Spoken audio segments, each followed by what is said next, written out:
Enzo tem um irmão. Pietro Fittipaldi. outro talento. Que teria até a licença para correr uma F1 aí, que Ele já estaria tem. de olho. Ele já correu, inclusive, né? Exatamente. Já correu. Ele até... Sai rumores. Não estava lá. Não sei se estava lá. Também não.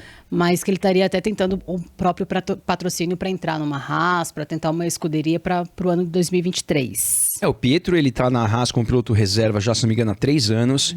Inclusive, ele já correu, ele substituiu o Grosjean quando ele teve aquele acidente horrível no Grande Prêmio do Bahrein no final de 2020. E as 2 coisas que ele fez, que ele andou muito, muito bem. É um piloto muito bem conceituado, principalmente dentro da equipe Haas. O chefe de equipe, Gunther Steiner, tem o Pietro muito, muito alto em relação ao que ele acha do Pietro, um excelente piloto. Agora, é mais um piloto que precisa daquele empurrão que todos e muitos pilotos que entram na Fórmula 1 precisam de um apoio, de um patrocinador, de uma empresa que acredite. Mas o Pietro é um que também vem batalhando bastante e merece, e na minha opinião, tem todas as condições de sentar no carro no que vem se tiver oportunidade. Boa, Max! Lembrando que a Haas, essa dança das cadeiras continua. A gente vai trazendo aqui algumas informações no meio do programa. A Haas ainda não fechou com o Mick Schumacher. Por enquanto, o contrato acaba esse ano. Kevin Magnussen. Ok. Aí a gente tem o italiano, o Antonio Giovinazzi. Gostei do sotaque. Tô tentando. Ele vai participar dos treinos livres do GP da Itália e dos Estados Unidos pela Haas. E apareceu um outro nome aí, viu? Pois é, aí falei isso aí que é bonito. Mas Nick de Vries? Não. O Hülkenberg. Nico Hülkenberg. Esse também é um nome que anda sendo ventilado na Haas, viu? Pois é, né, Kaline? Que o Nico Hülkenberg, a gente até estava falando sobre isso antes do programa começar. O Nico Hülkenberg, para mim, é um grande exemplo que o quanto o currículo de um piloto de automobilismo em geral, mas também, especificamente falando da Fórmula 1, não necessariamente anda de mão dada com o que o piloto é de fato. O Nico Hülkenberg, ele tem um recorde, que é um recorde meio ruim até.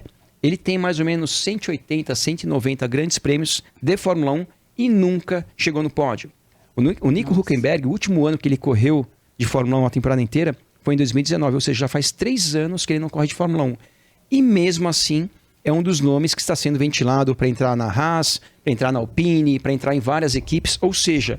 Mesmo sem nunca ter pisado no pódio, mesmo já estando 3 anos afastado da Fórmula 1, mas por ser um piloto extremamente competente, eu lembro que o Nico Hülkenberg, quando ele começou na Fórmula 1, ele foi companheiro de equipe, sabe de quem? Calinquinha. Rubens Barrichello. Olha. E o Rubinho falou a seguinte coisa, olha, esse menino, que na época era um menino, em 2011, vai ser um futuro campeão mundial de Fórmula 1. Então, para um piloto ser elogiado pelo Rubinho, que é um dos pilotos mais experientes, um dos pilotos que mais andou de Fórmula 1. Então, realmente, é um grande talento, é um nome que está sendo ventilado, é um piloto que já correu muitas vezes de Fórmula 1, mas tem outros tantos nomes sendo ventilados também. E quando a gente pensa que já tem a quantidade de cadeiras e de pilotos para essas cadeiras, aparecem outros pilotos, como o nosso queridíssimo Nick de Vries. Gente, Nick de Vries. Que esse menino, 27 anos, uma criança, experiente, tá lá, enfim, mas...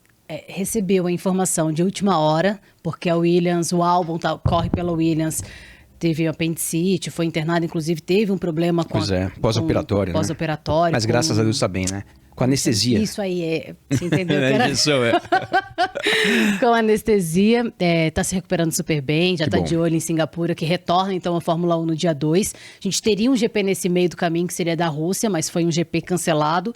E não colocaram nenhum outro GP. Até no começo do ano a gente ventilava de ser Portugal, ter um outro no meio do caminho, mas não. Então a gente vai finalizar essa temporada com 22 GPs e voltaremos então no dia 2 e álbum. Até lá, talvez já se recupere. Entre aspas, deu sorte que vai ter um intervalinho, né? Vão ser 3 semanas entre a corrida de Monza e a corrida de Singapura. Mas realmente, independente do intervalo... Mas aí te ligam. Oi, De Vries. Tá fazendo o quê? Bora correr amanhã? E aí, Leque, você topa? Não, que história espetacular, né, Kalinka? O Nick de Vries, ele ia participar de uma transmissão, sabia? Desculpa te cortar. Ele estava todo preparado, né, para uma transmissão, sai de lá e... É verdade, o Nick de Vries, né, que é um dos pilotos que está empatado com o Drogovic e recordista de vitórias na Fórmula 2. Foi campeão da Fórmula 2 em 2019, se não me engano. Foi campeão da Fórmula E e é piloto reserva da Mercedes. E nesse final de semana, em Monza... Ele fez a primeira sessão de treinos livres pela Aston Martin, substituindo o Vettel, como parte do regulamento da Fórmula 1 de colocar os pilotos reservas para fazer pelo menos 2 sessões ao longo do ano. E aí teve essa situação do Albon e ele foi chamado de uma maneira emergencial para substituir o Albon e fazer esse final de semana pela equipe Williams. Ele andou na 3ª sessão de treinos livres, classificou e correu. E Kalinka, quando a gente pensa de uma maneira mais fria, ele andou num carro na sexta, andou no outro carro no sábado e correu, só que isso não é tão simples assim. Primeiro de tudo, o De Vries teve a primeira oportunidade dele, depois de esperar, Kalinka, a gente pode falar, ele está esperando por essa oportunidade há 20 anos.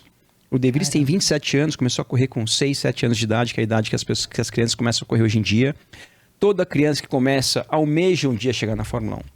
Aí depois de um tempo, aquela esperança vai acabando, porque um piloto que foi campeão da Fórmula 2 em 2019, daqui a pouco é 2023, ele fala assim, poxa, cada ano que passa, a minha chance diminui. E de repente ele tem essa oportunidade, ele faz o que fez, porque não é fácil a gente imaginar, Kalinka, um piloto reserva, ele praticamente não anda, ele anda 2 vezes ao longo de um ano. Então você imagina, um esporte que eu conheço muito, futebol. Você imagina pegar um jogador de futebol que não treina. Agora falando sério, a gente vê no futebol ou no tênis, que é um esporte que os esportistas, que os atletas podem treinar naquele esporte em particular, sempre tem um momento de readaptação quando eles voltam a competir. Sim. É normal um tenista que fica às vezes 6 meses sem jogar, ele treina, mas quando volta meio enferrujado. Imagina o De Vries ou um piloto reserva de Fórmula 1 que não treina.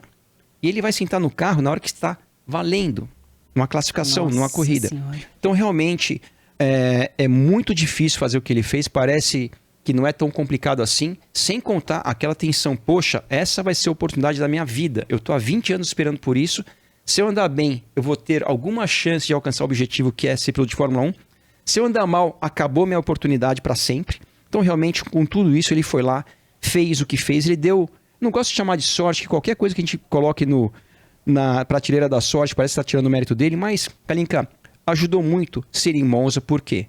Monza, fisicamente falando, é a pista mais tranquila do calendário, porque tem muitas retas, baixa pressão aerodinâmica, então o G lateral não é tão alto, que os carros são mais lentos nas curvas, e o De Vries acabou a corrida acabado.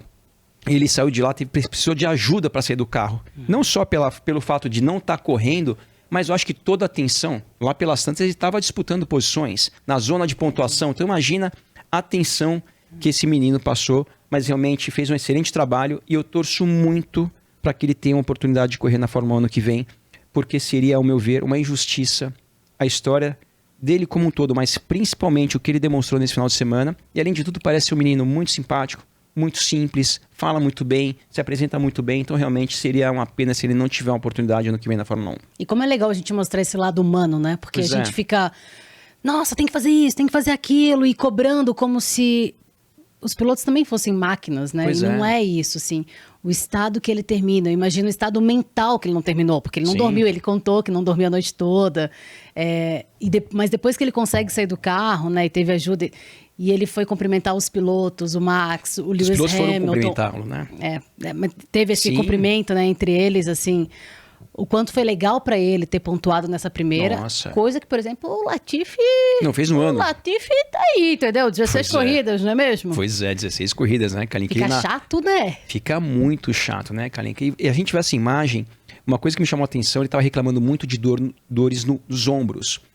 E os ombros, o piloto trabalha a parte do ombro, mas o que ele mais deveria sentir é o pescoço, que isso força mais. E essa dor dos ombros, que ele teve dificuldade para sair do carro, isso para mim, Kalinka, tá muito mais atrelado a tensão do que até mesmo a parte de preparação física, porque realmente muitas emoções passaram na cabeça dele ao longo desse final de semana, mas ele conseguiu superar todas essas emoções e apresentou um excelente trabalho. Nick De Vries. É isso aí, Leque. Parabéns. Mais um piloto holandês. Então você tá de laranja por causa do Drogovic, foi pensado, Verstappen e De Vries. Mas você é uma pessoa de visão. Da próxima vez traz uma bandeira laranja em vez de amarela. Não tô...